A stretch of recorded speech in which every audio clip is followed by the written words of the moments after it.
नमस्ते दोस्तों, सावन का महीना चल रहा है और सावन के महीने की आप सभी को ढेर सारी शुभकामनाएं और ईश्वर आप पर अपनी कृपा बनाए रखें।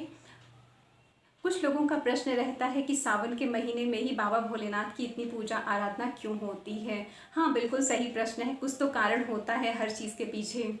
ये बात उस समय की है जब समुद्र मंथन चल रहा था देव और दानवों के बीच में। समुद्र मंथन हुआ तो उसमें से ढेर सारी निधि निकली, लेकिन उसमें से एक ऐसी भी चीज़ निकली जिसे कोई स्वीकार करने को तैयार नहीं था। हाँ, वो था हलाहल नाम का विष, जो कि बहुत ज़्यादा विषैला था। अब विष तो निकल आया समुद्र मंथन करने के बाद, लेकिन इस विष का अब किया क्या जाए।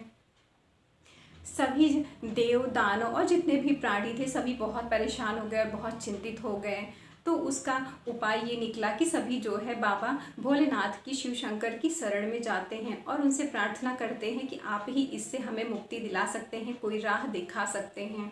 तो बाबा भोलेनाथ ने इस सृष्टि को बचाने के लिए उस विष को, हलाहल नाम के विष को ग्रहण कर लिया और बहुत विषैला होने के कारण उन्होंने उसे कंठ में ही रोक लिया। इतना जहरीला था वो विष कि बाबा भोलेनाथ का, शिव शंकर का कंठ ही नीला हो गया। इसीलिए भगवान शिव जी का नाम नीलकंठ भी है। तो जब ये घटना होती है, वो ग्रहण करते हैं, तो शिव जी के शरीर का तापमान बढ़ने लगता है और उनके शरीर का तापमान बढ़ता ही जा रहा था। इससे सभी परेशान हो जाते हैं और इंद्रदेव को एक उपाय सूझता है और वो बहुत ज़्यादा वर्षा करते हैं जिससे शिव जी का तापमान कम हो।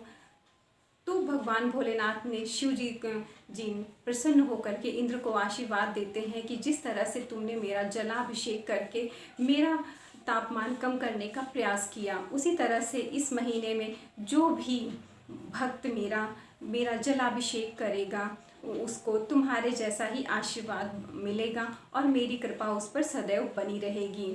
इसीलिए बाबा भोलेनाथ को सावन का महीना अति प्रिय है।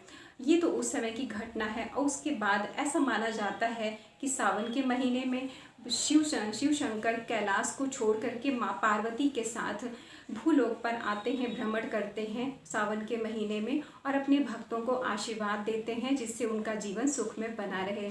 मुझे उम्मीद है कि आप इस बात को जान गए होंगे कि सावन के महीने में ही शिव जी की पूजा आराधना इतनी क्यों की जाती है, जलाभिषेक क्यों किया जाता है। वीडियो देखने के लिए आपका बहुत बहुत धन्यवाद। नमस्कार।